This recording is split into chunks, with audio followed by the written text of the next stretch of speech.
Acredito que sim. Então, pessoal, boa tarde a todos. Sejam muito bem-vindos ao nosso terceiro encontro de hoje, da Semana Acadêmica. O meu nome é Aline Gabriela, né? Eu sou caloura da Letras, eu faço licenciatura em Português e Inglês. E hoje eu vou estar mediando aqui para vocês, né? Vai ser um desafio para mim, mas nós temos discussões muito importantes, é um prazer participar. Conforme a nossa programação, a mesa de debate de agora, ela vai discutir sobre a nova Base Nacional Comum Curricular e a reforma do ensino médio. Tanto as questões sobre os possíveis avanços desde da elaboração dos documentos, né, até os impactos na formação dos estudantes como indivíduos críticos, diversos, enfim. Nós trouxemos 2 convidados hoje, a professora e doutora Patrícia Marchand, que atua atualmente como professora adjunta na FACED, e ela fez o doutorado dela na área de educação. Ela também integra o Núcleo de Estudos de Política e Gestão na Educação e coordena o grupo de pesquisa em políticas públicas para o ensino médio. Juntamente com ela, também temos o professor Henry Lorenzena, que leciona no CAP URGS, com ênfase no ensino da língua espanhola, e ele realiza pesquisas fortemente voltadas para a educação e também entrega um grupo de pesquisas chamado Trajetórias Criativas, né, com propostas para o combate ao fracasso escolar. Professor, é contigo. Boa tarde, então. Obrigado pelo convite. Obrigado, professora Patrícia, que adiantou muito do que eu preciso que os nossos estudantes entendam, né? Então, eu vou compartilhar com vocês a minha apresentação. Aqui. Já está aparecendo para vocês? Ainda não. Deixa eu ver aqui.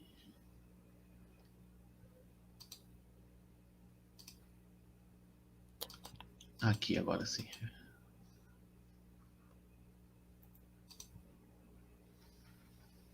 Aparece agora? Está aparecendo, sim.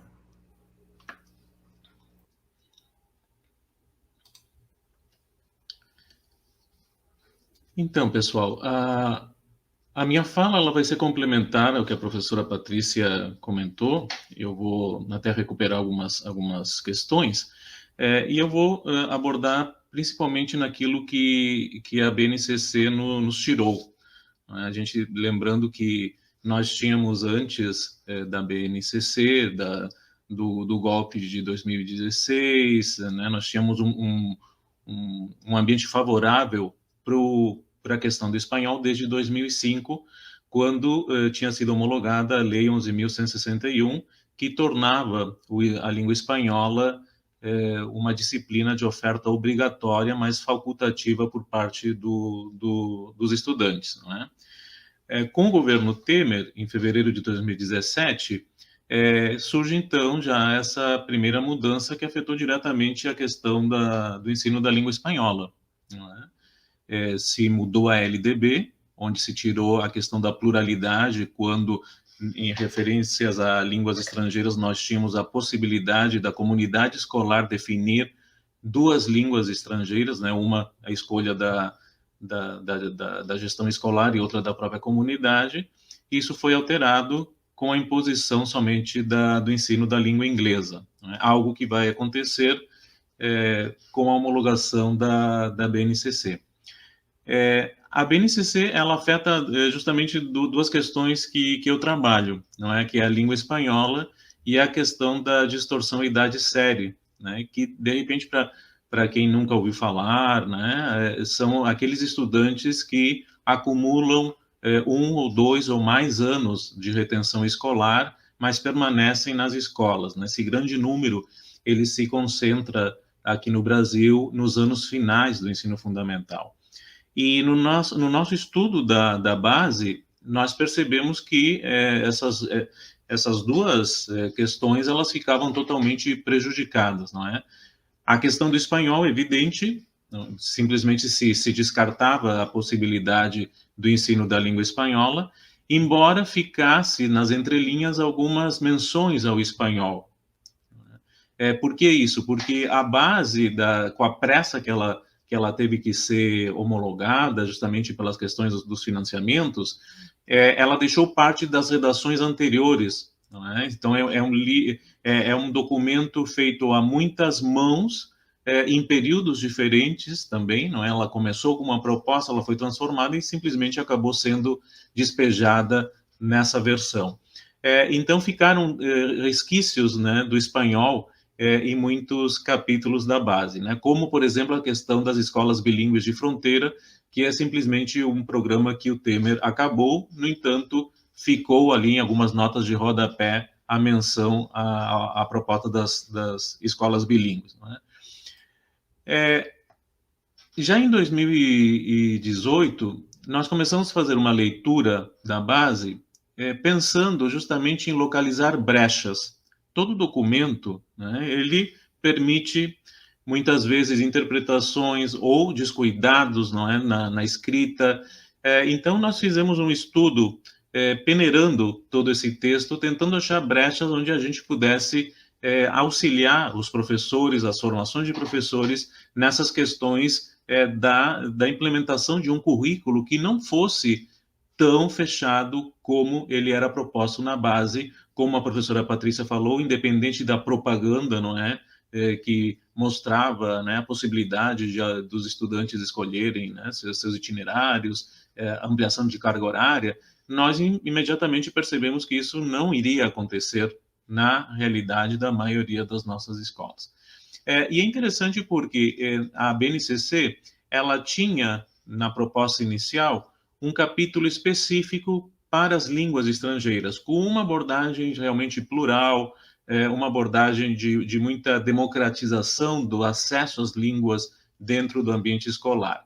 Totalmente diferente ao que aconteceu na versão da homologação, onde esse capítulo ele foi descartado e simplesmente se coloca ali um capítulo muito reduzido, referente só à questão da língua inglesa. No entanto, o texto ele é contraditório, porque ele vai falar inúmeras vezes de pluralidade, de diversidade, de um mundo onde se falam muitas línguas, mas tudo isso vai ser direcionado para um conceito que nós acreditávamos que ele já estava superado, mas que ele renasce nessa ideia de uma língua franca. O inglês ensinado como língua franca, o inglês descolorido de qualquer questão ideológica, enfim, como se realmente o mundo inteiro falasse inglês. Então, nós começamos a fazer uma campanha que talvez muitos de vocês conheceram, que ela teve um papel fundamental dentro aqui da URGS, que foi o Fica Espanhol. Então, no Fica Espanhol, nós começamos a trabalhar essas questões das contradições da BNCC no que se referia às questões da linguagem. E ali, então, a gente fez toda uma campanha, não é, pelas redes sociais, mostrando para as pessoas, no geral, o que de fato estava acontecendo, porque lembrem que a propaganda naquele momento ela era muito forte, ou seja, grande parte, né, do desgoverno Temer foi concentrado nessa grande propaganda, não é, como uma grande revolução, que eles estavam uma grande promoção na educação, né, quando na realidade a gente estava percebendo o contrário. O conceito, na realidade, ele até poderia parecer interessante para os mais ingênuos, ou seja, nós temos dentro da base 10 competências gerais, onde todos os componentes curriculares deveriam trabalhar para a construção daquelas competências, só que na realidade, quando nós, inclusive pela própria extensão do documento, essas competências elas vão se diluir em habilidades dentro dos componentes, passando por competências específicas dos componentes também. De fato, o que acontece é que aquele professor, lá na escola, lá com aquela carga horária tremenda, com aquelas salas de aula repletas, ele só ia dar importância para o que se chama de habilidades, que na maioria das vezes não passam de conteúdos, lista de conteúdos. Ou seja, pouco há, de fato, de habilidades que possam ser construídas para desenvolvimento de competências. E nas questões linguísticas, isso ficava mais escancarado ainda, porque o que nós temos ali como habilidades dentro do ensino de inglês são conteúdos de inglês que devem ser dados, como a professora já falou, justamente formando um funcionário precário para um suposto mercado de trabalho que demandaria da língua inglesa, mas que, de fato, nós sabemos que é justamente nesse requisito de atender os exames de larga escala, né? Ignorando, e isso tem sido um fator que nós do espanhol temos insistido muito dentro do movimento político, é que o Enem ainda, né, dá a opção para o estudante escolher entre inglês e espanhol, e no Brasil, a língua espanhola é a língua onde a grande maioria opta. Isso, obviamente, não quer dizer que são estudantes que optam pelo espanhol porque estudaram espanhol, e sim, nós sabemos que são estudantes que não tiveram acesso a uma aprendizagem de inglês satisfatória, se sentem inseguros e, portanto, vão para o espanhol acreditando naquela velha história que o espanhol ele é parecido com o português, então com o portunhol sou capaz de me virar. Quando, na realidade, também nós temos esse índice que as piores notas do Enem são justamente dos estudantes que acabam fazendo espanhol, justamente por não terem tido a oportunidade de estudar espanhol na sua educação, né? Então, esses dados, eles... É claro que aqui estou falando numa situação pré-pandemia, não é? Mas foi fundamental para que, no final do ano de 2018, nós conseguíssemos aprovar na Assembleia Legislativa uma lei, uma mudança na Constituição do Estado, recuperando aquela lei que o Temer revogou, que era a lei do espanhol. Então, ficou instituído, então, que a partir do dia 18 de dezembro do ano de 2018, as escolas gaúchas, tanto no fundamental como no médio, devem oferecer a língua espanhola para os estudantes, e o estudante faz ou não, né? A matrícula ela é facultativa. Isso foi uma vitória, não é? Porque nós, de fato, conseguimos furar um pouco essa bolha, né, criada.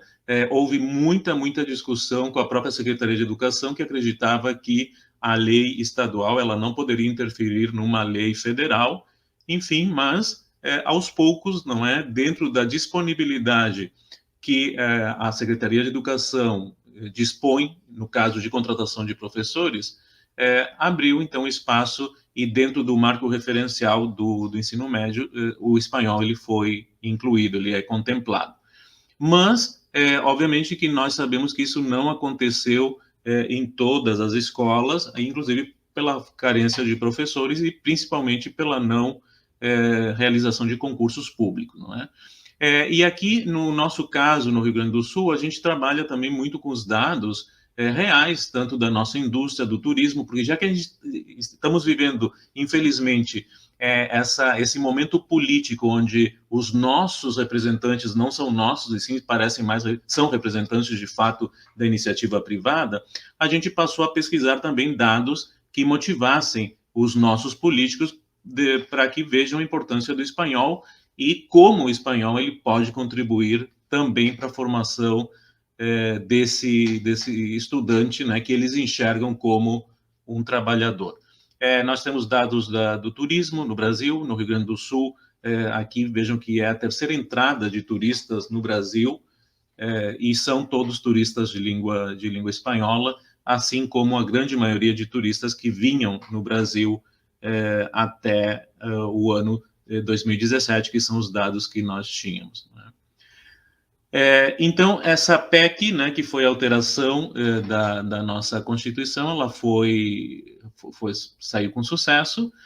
Desde 2018, então, nós estamos nesse controle, não digo controle, mas nós temos uma frente parlamentar que tenta administrar denúncias, de algumas regiões que ainda não conseguiram implementar o espanhol. Isso vale somente para as escolas públicas, a lei ela não se aplica para as escolas privadas, não é? Mas só que o movimento continuou, porque o exemplo do Rio Grande do Sul ele serviu para inspirar outros estados brasileiros, e agora, foi agora no dia 19 de outubro, nós tivemos uma vitória muito importante, e aqui eu quero destacar o papel da professora Mônica Narinho, do Instituto de Letras, não é? Que ela tem sido uma liderança nacional nesse contato, não é, político, e passou pela Comissão de Constituição e Justiça um projeto do deputado federal Felipe Carreiras, que não é gaúcho, ele é pernambucano, mas ele abraçou a ideia e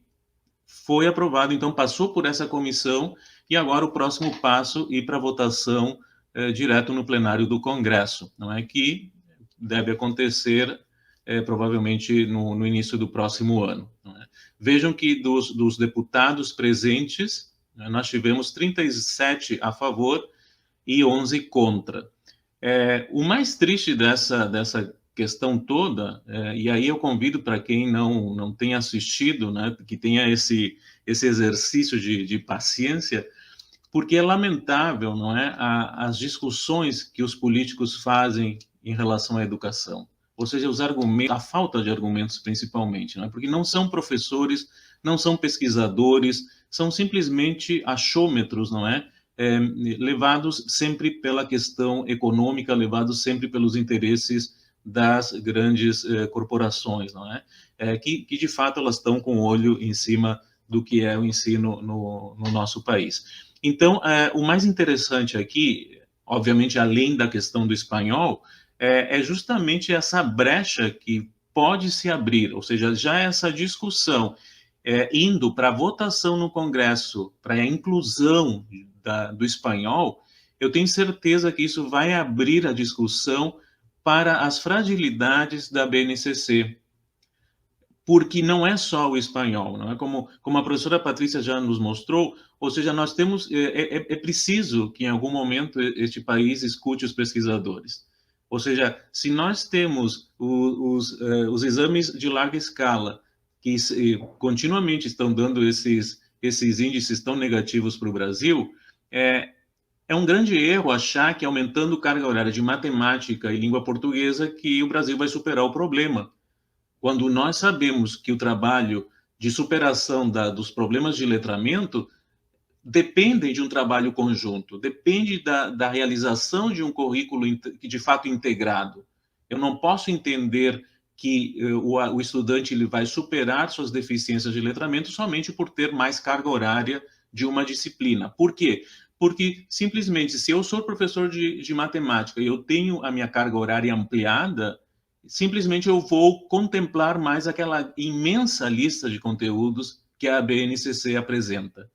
E não é com a ampliação de conteúdos que eu vou ampliar a minha competência matemática. E sim, a partir do momento que eu consiga dialogar o que tem de matemática na geografia, na história, na língua estrangeira, ou seja, a partir, de fato, de uma aprendizagem que seja relacionada com as vivências do estudante, com o currículo, de fato, integrado, é que nós poderíamos ter, de fato, uma superação desses problemas, tanto dos índices de letramento como de matemática. Não é?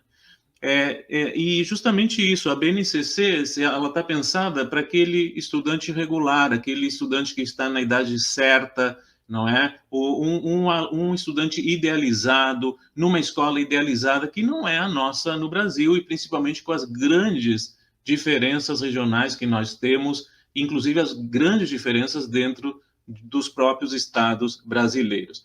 E nós temos, então, da forma como está pensada a BNCC, um grande problema que nós vamos enfrentar agora nesse pós-pandemia, porque vocês devem ter visto nos noticiários sempre o discurso como fazer com que o estudante recupere o tempo perdido. Ou seja, recuperar o tempo perdido significa aquele estudante que ele foi promovido em função da pandemia do 6º para o 7º ano, no 7º ano ele vai ter que recuperar toda aquela lista que aparece lá na BNCC referente ao ano anterior. E é evidente que nenhum estudante vai ter condições de fazer isso, e o que nós vamos ter daqui a 2, 3 anos é o índice de distorção, o atraso escolar, multiplicado por um número que só de pensar me apavora.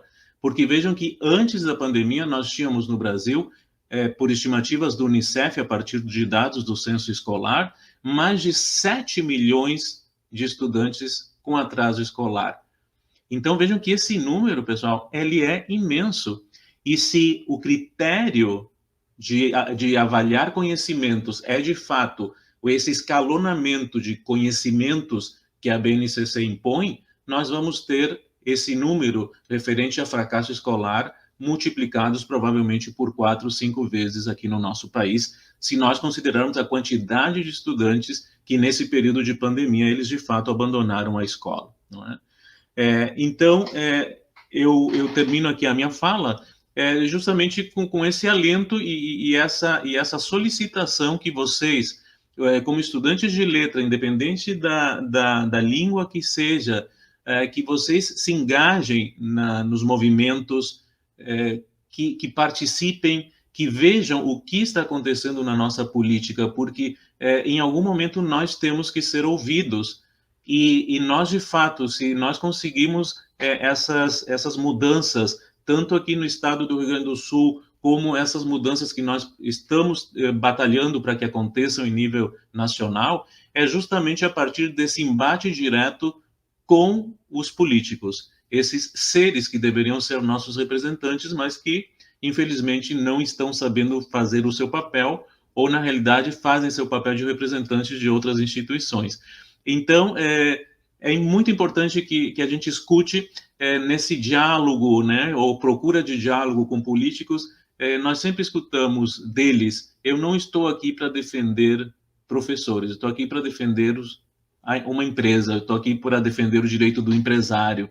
Esse é o tipo de político que nós, e digo nós como coletivo, estamos votando para que façam as nossas leis. Então, se nós ficarmos de braços cruzados, não é só a carreira de professor que ela está condenada, mas principalmente a educação dos nossos jovens, não é?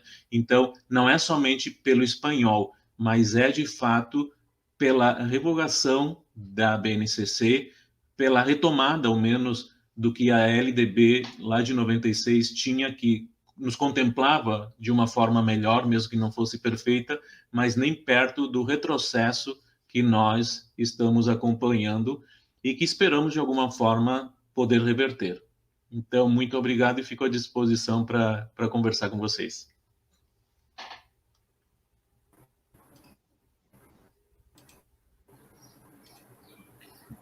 Muito obrigada, professor. Muito potentes ambas as falas aqui. Queria agradecer pelas contribuições. Acho que muito enriquecedor poder ouvir duas falas tão combativas, tão claras. A gente sempre se sente muito grato pelas contribuições para o debate. Eu vou fazer algumas perguntas para vocês, tá? Temos uma pergunta da Paula Schneider, que é a nossa colega da organização da Semana Acadêmica, está aí com a gente, sempre fazendo essas artes lindas que vocês estão vendo nas redes sociais, e que perguntou para vocês, professor, ela diz: boa tarde, professora, professor. Existem alguns documentos internacionais criticando a BNCC. Como podemos fazer uso dessas críticas sem permitir que o eixo europeu e americano siga sendo homogeneizante, pensando no Brasil como um país com características próprias que não são alcançadas por outros países? Acho que se vocês quiserem fazer os comentários a partir dessa pergunta. Posso falar.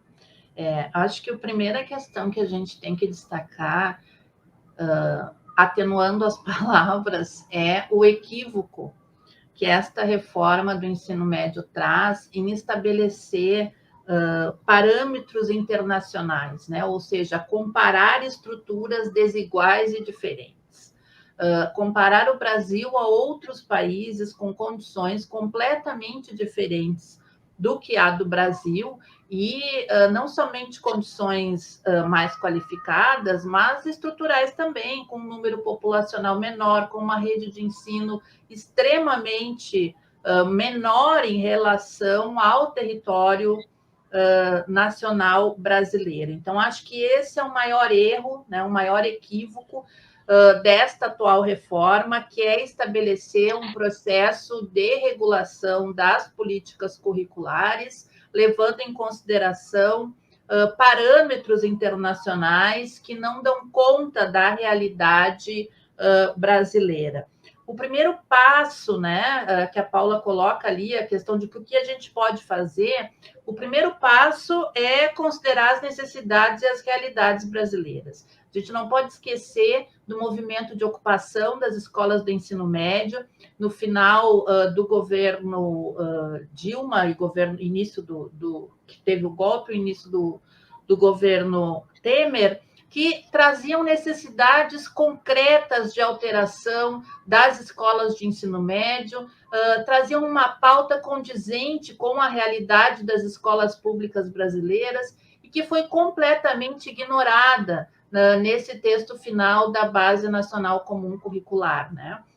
O professor Henri falou muito bem que esse documento vigente, ele é um documento que iniciou a sua construção no governo Dilma, que tinha toda uma lógica diferenciada, que foi completamente alterada na medida em que 2016, 2017, nós passamos, então, a ter este governo do Michel Temer. E isso muda substancialmente o corpo, né, da Base Nacional Comum Curricular, que vai atender, conforme eu falei, esses parâmetros internacionais.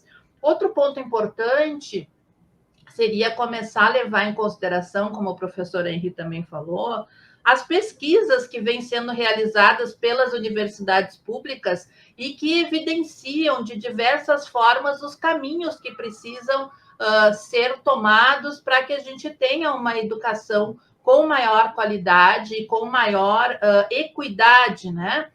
Em todo o território nacional. As universidades públicas, elas estão, nesse momento, retiradas desse processo do debate, né, excluídas deste processo de construção desta reforma, e certamente nós temos inúmeros pesquisadores com condições de oportunizar uma alteração do ensino médio que, de fato, esteja voltado para uma ampliação do direito ao ensino médio público com qualidade, né? Além disso, há de que se considerar também políticas que levem em consideração não somente uma alteração curricular, porque ela é parte do processo, ela não é o todo do processo.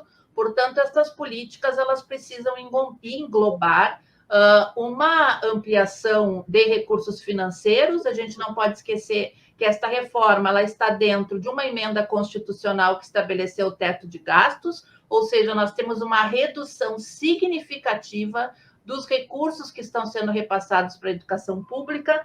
Nós não podemos esquecer a questão da valorização dos profissionais da educação, que fazem parte também, né, desta necessidade de melhoria da qualidade da educação pública, a questão da qualificação das escolas públicas no que diz respeito à sua estrutura, seja física, seja pedagógica, seja de recursos humanos, e a busca, de fato, pela implementação de uma educação integral, não apenas a ampliação da carga horária, mas uma educação que, de fato, dê conta de um currículo interdisciplinar, levando em consideração todas as áreas do conhecimento, como áreas fundamentais para a formação dos jovens estudantes brasileiros.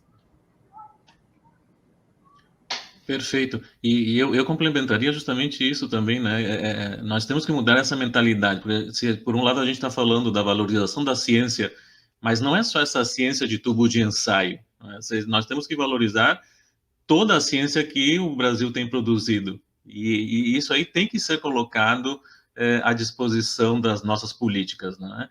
Claro que eu falei mal de políticos, mas ainda temos alguns políticos sérios que a gente ainda pode dialogar, e acho que a brecha que eu falava, acho que é por aí também, a gente procurar as portas certas também, né, para a gente tentar mudar isso.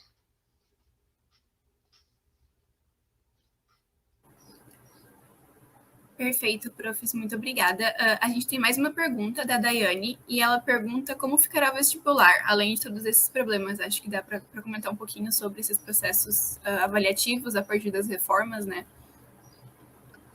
O vestibular provavelmente vai depender também do nosso gestor aqui da nossa universidade, não é? Porque nós sabemos que o vestibular é um grande negócio, ou seja, o que representa o ingresso econômico, não é? Que a universidade obtém a partir do vestibular.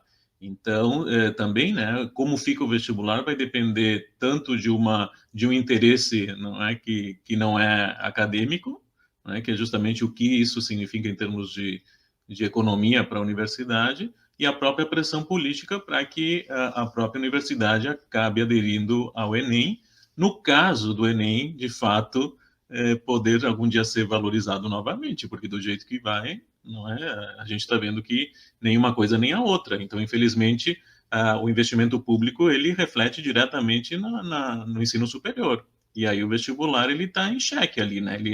Ele é uma ferramenta, não é, para o bem e para o mal, mas vai depender basicamente de uma questão de gestão e política. Eu acho que a questão do vestibular, a gente tem que pensar ela dentro de uma teia, né, de relações, porque claro que é um processo seletivo, né? Queríamos todos nós que nós não tivéssemos a necessidade de ter um processo seletivo para ingresso na universidade, mas a gente sabe que isso ainda é uma utopia, né? Mas este vestibular hoje vigente, assim como o Enem, poderão sim passar por alterações significativas na sua estrutura. Recomendo muito que vocês acompanhem essa resolução número 2 de 2019, que estabelece a BNCC Formação, porque ela vai trazer implicações para a formação dos professores, e esta alteração da grade, né, digamos assim, da estrutura curricular como um todo, ela já possui um movimento de alteração do Enem, ou seja, que o Enem priorize estas áreas que estão presentes na base comum de formação dos estudantes. Isso ainda não aconteceu, né? Mas já há um indicativo que no próximo Enem, para o próximo ano, já aconteça alguma alteração nesse sentido. Então, as questões estão estão extremamente interligadas. Só queria ressaltar uma fala, eu não me recordo se é do atual ministro da Educação, porque já foram tantos, né, nesses últimos anos, mas eu tenho quase certeza que sim, que disse que o ensino superior é para poucos, né? O ensino superior ele não deve ser democratizado, ou seja, não é para todos. Se o ensino superior não é para todos, a educação pública, então, ela está relacionada a um processo de formação aligeirada, como o professor Henri muito bem falou, que vai fazer com que esses alunos ingressem no mercado de trabalho com uma formação básica, superficial, aligeirada e que não permite, de certa forma, com que nós tenhamos uma democratização do acesso ao ensino superior e nem uma formação qualificada no todo desses jovens, né? Perfeito, profs. As perguntas que a gente tem no chat são essas, mas eu tinha duas perguntinhas minhas que eu queria fazer, se vocês não se importarem de responder. A primeira é para a prof. Patrícia. Hoje, na mesa de abertura da semana, que a gente discutiu um pouco sobre os impactos do ensino remoto e as perspectivas para o ensino, pesquisa e extensão na universidade daqui para frente, a gente comentou um pouco sobre o processo de neoliberalização do trabalho docente, né, e sobre os impactos que isso tem para a forma como a gente, que é professor, tanto vocês no ensino superior, quanto nós, futuros professores do ensino básico, eventualmente superior também, como isso impacta a forma como nós vemos o nosso trabalho, né? E eu acho que isso se relaciona muito com o que a senhora falou, professora Patrícia, sobre a uberização do trabalho, né, que é um processo que vem acontecendo em larga escala na nossa sociedade nos últimos anos. E eu queria que a senhora falasse um pouco mais sobre isso e sobre como isso se relaciona com as reformas e com esse projeto, esse pacote de reformas que tem sido implementado nos últimos anos. E se possível, o que a gente pode fazer para enfrentar esse processo? Essa reforma, ela faz parte, como eu disse, né, de um grupo de reformas, e aí nós temos a reforma trabalhista, nós temos a reforma atual para o servidor público, né, que está muito relacionado a todas as áreas e também a área da educação.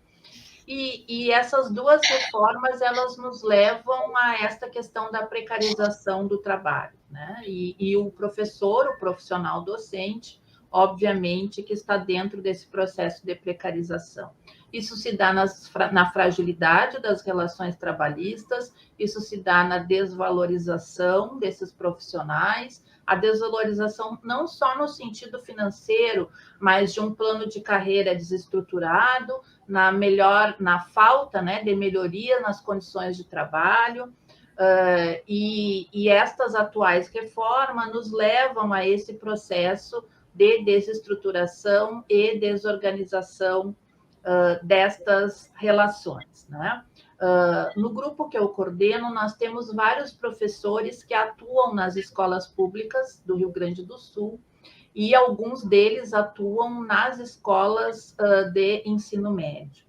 E a gente tem levantado muito uma bandeira que é da escola como espaço de resistência, porque são estes professores que estão dentro das escolas que estão conseguindo, de certa forma, resistir a todas estas reformas e retrocessos que vêm acontecendo na educação pública, né? E o professor, né, dentro deste cenário, ele é fundamental como um ator, um agente responsável por manter, né, esta chama da resistência aberta e viva dentro das escolas públicas, né? Então, a gente, obviamente, que tem um processo aí de precarização de várias formas. Como exemplo, nós temos, por exemplo, em Santa Catarina, um município pequeno que estabeleceu como forma de contratação de professores para a sua rede pública a abertura de edital para a apresentação agora me fugiu, como se fosse uma licitação. Então, os profissionais enviavam o seu currículo com um valor que eles entendiam que era adequado à sua atividade, e a seleção se fazia, então, por meio desse processo de licitação, na qual aquele com melhores qualidades e menor custo seria o contratado. Então, isso evidencia um pouco como que está se dando esse processo de precarização, né, do trabalho docente. Nós também temos a possibilidade cada vez maior de contratos e a não realização de concursos públicos. Isso, para a sociedade, é passado como algo vantajoso, né? Mas, na verdade, a gente sabe que não é, porque estabelece uma instabilidade no sistema, estabelece uma possibilidade de pressão ideológica para os professores, o que vai levar a uma impossibilidade, muitas vezes, de conseguir se trabalhar de forma adequada dentro das instituições públicas de ensino. Então, a gente tem aí um cenário hoje de muita fragilidade nessas relações, né? Não sei se eu respondi a tua pergunta. Perfeitamente, professora, muito obrigada. Bom, eu queria perguntar para o professor Henry se sobre o que o senhor falou, sobre ler os documentos procurando brechas, né? E eu acho que nos parece que é esse o caminho que teremos que seguir, pelo menos nos próximos anos, enquanto não conseguimos, enfim, derrubar esses processos, né? Que a gente sabe que não é um processo instantâneo. Parece que o caminho que nós, professores, principalmente na educação básica, teremos que seguir nos próximos anos é justamente de procurar brechas e formas de trabalhar dentro das escolas, apesar dessas reformas tão limitantes.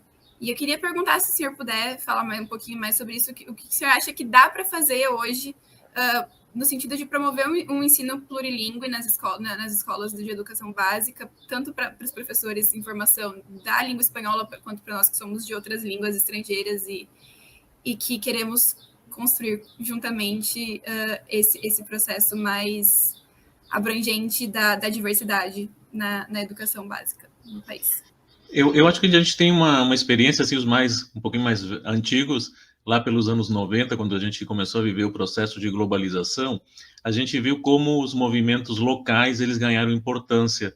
Então, se por um lado nós tínhamos todo um processo, uma grande propaganda, né, internacional, pregando por essa globalização, uma língua única, uma cultura única que iria predominar no mundo inteiro, a gente viu como as resistências locais, elas deram certo, não é? A partir dos anos 90, nós começamos a ouvir sobre línguas minoritárias, sobre, enfim, uma série de outros, de culturas que eram inferiorizadas, que estavam desaparecidas, que ganharam notoriedade.